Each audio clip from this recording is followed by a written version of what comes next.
గత ఎన్నికల సమయంలో పవన్ కళ్యాణ్ అవసరం ఉంది కాబట్టి పవన్ ని ఆకాశానికి ఎత్తేశారు బీజేపీ నాయకులు.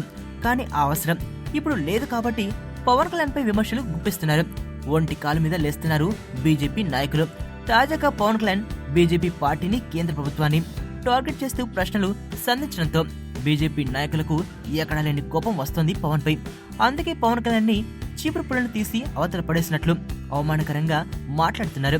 అసలు పవన్ ని లెక్కలోనికి తీసుకోవాల్సిన అవసరం లేదని అంటున్నారు బీజేపీ మాజీ రాష్ట్ర అధ్యక్షుడు, తెలంగాణ ఫ్లోర్ లీడర్ కిషన్ రెడ్డి. అయితే పవన్ ని పూచికపుల్లలా తీసి పడేస్తున్నాడు.